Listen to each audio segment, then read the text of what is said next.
بسم اللہ الرحمن الرحیم. بیٹا نیکسٹ ٹاپک، کیونکہ ایک ٹاپک سینڈ کیا میں نے کل، کس بعض وجوہات کی بنا پر میں نہیں پڑھا سکا تھا، تو دوسرا لیکچر بھی آج میں سینڈ کر رہا ہوں ساتھ ہی.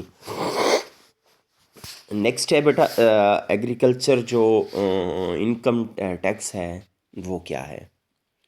جو زرعی انکم ٹیکس ہے، کیونکہ ترقی پذیر ممالک آپ نے جو اس کی پراپرٹیز کی ہوتی ہیں، جو ترقی پذیر ممالک ہوتے ہیں عام طور پر وہ زیادہ تر وہ کیا ہوتے ہیں، ایگریرین اکانومیز ہوتی ہیں، ایگریکلچر سے اٹیچ ہوتے ہیں، کیونکہ وہ ترقی پذیر ہیں. ان کا مالی خسارہ بھی زیادہ ہوگا، تجارتی خسارہ بھی زیادہ ہوگا، ان کی آمدنی کم ہوگی، اخراجات زیادہ ہوں گی. ان کی آمدنی کا ذریعہ سب سے بڑا ٹیکس ہے، جیسے پاکستان میں بھی ہے.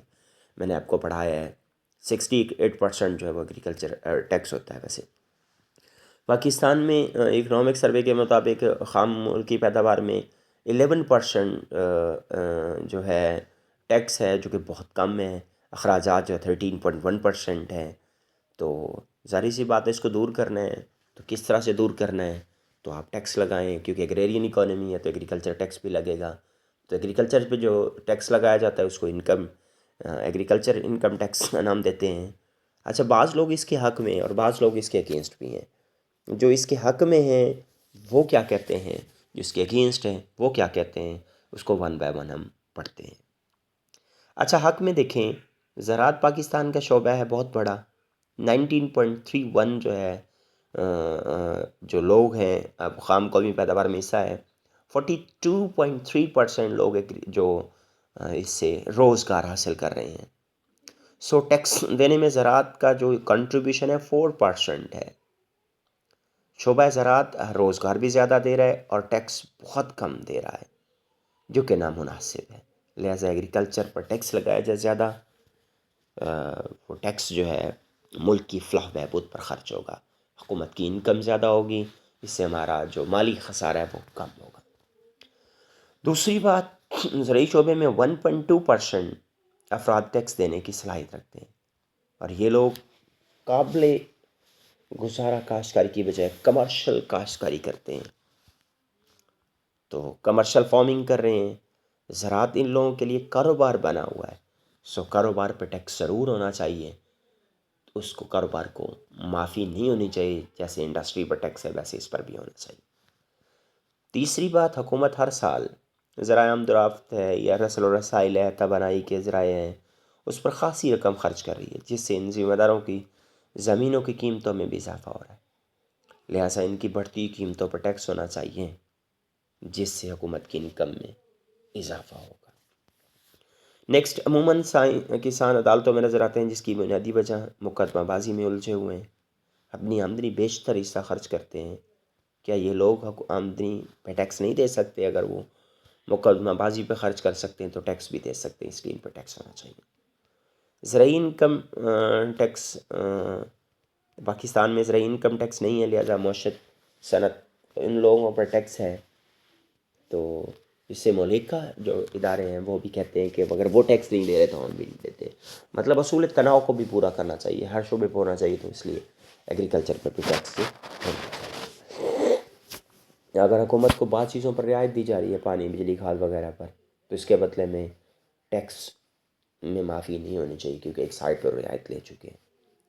ٹیکس دینے کے معاملے میں زرعی اور غیر زرعی آمدنیوں کے درمیان فرق مناسب نہیں ہے، اس لیے جس طرح سے باقی شعبوں پر ٹیکس ہے اس پر بھی ٹیکس ہے، تاکہ یہ فرق کم ہوتا جائے.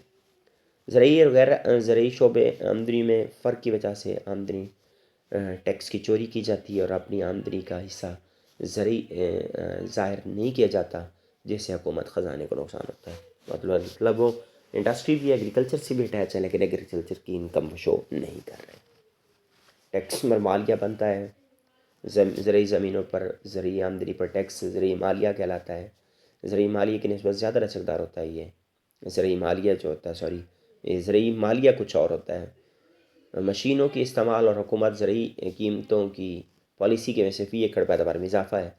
بڑے بڑے کسان اس سے فائدہ اٹھا رہے ہیں، اس لیے ان پر ٹیکس ہونا چاہیے. یہ ناانصافی نہیں ہونی چاہیے.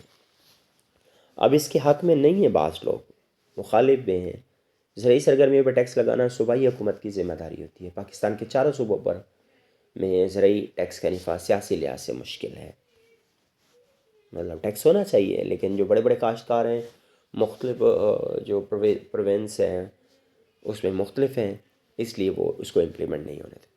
زرعی شعبے پر سب سے براہ راست اور بلا واسطہ اور خفیہ ٹیکس پہلے سے نافذ ہے، اس لیے مزید ٹیکس نہیں ہونا چاہیے۔ مطلب وہ کھاد پہ ٹیکس ہے، بجلی پہ ٹیکس دے رہے ہیں، جب وہ بیج لیتے ہیں اس پہ ٹیکس دے رہے ہیں، اس لیے زرعی ٹیکس نہیں ہونا چاہیے۔ کسان مقامی ٹیکس ٹول ٹیکس کی فیسیں بھی تو ادا کر رہا ہے، جب چیز لینے جاتا ہے نہ اس کے را میٹیریل لینے جاتا ہے تو بھی ٹیکس پے کر کے آتا ہے، اس لیے ٹیکس نہیں ہونا چاہیے۔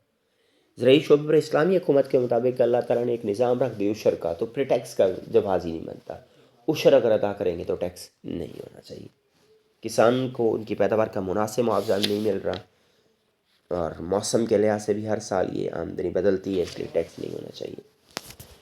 نیکسٹ، مختلف برآمدی جو کارپوریشنز ہیں بہت کم قیمت پر کسانوں سے پیداوار خرید کر بہت زیادہ قیمت پر باہر بیچ رہی ہیں۔ مڈل مین زیادہ کما رہا ہے تو مڈل مین پہ آپ ٹیکس لگائیں، ان غریبوں کو چھوڑ دیں۔ زرعی پیداوار کی قیمت فروخت اور اخراجات میں بہت فرق ہوتا ہے۔ بہت سے کسان زرعی سرگرمیوں کو بینکوں سے قرضہ لے کے بیچارے سہارا دے رہے ہوتے ہیں، ان کی بچت نہ ہونے کے برابر ہوتی ہے، اس لیے ٹیکس کا جواز نہیں ہے۔ سبسڈی جتنی تشہیر کی جاتی ہے، جتنا سبسڈی کو بڑھا چڑھا کر بیان کیا جاتا ہے، تو اتنی سبسڈی کاشتکار تک نہیں پہنچتی، اس لیے ٹیکس نہیں بنتا۔ مزارعین کی زمین کے لیے طلب کم لچکدار ہوتی ہے اور ذمہ دار زراعت پر لگنے والا ٹیکس مزارعین پر منتقل کرتا ہے۔ کاشتکار تو بیچارے غریب ہوتے ہیں، مزارع ہیں، ٹیننٹ ہیں، لوگوں کی زمینوں کو کاشت کر رہے ہیں، مزارع پر برڈن پڑے گا، بڑا کاشتکار ذمہ دار پھر بھی بچ جائے گا۔ ایسے کاشتکار کی تعداد بہت کم ہے جو اپنی آمدنی کی مدد سے مزید اراضی خریدتے ہیں، اس لیے ان پر ٹیکس نہیں بنتا۔ یہ بیچارے کاروبار نہیں کر رہے ہوتے اپنی بقا کے لیے، وہ روزی کمانے کے لیے روزی روٹی بڑی مشکل سے پورا کر رہے ہوتے ہیں، اس لیے ان پر ٹیکس نہیں ہونا چاہیے۔ والسلام۔ بیٹا اگر کوئی مسئلہ ہو تو آپ سوال کیجئے گا، انشاءاللہ نیکسٹ ٹاپک کل پڑھاؤں گا۔ سبز انقلاب کیا ہے اس کی وضاحت کریں۔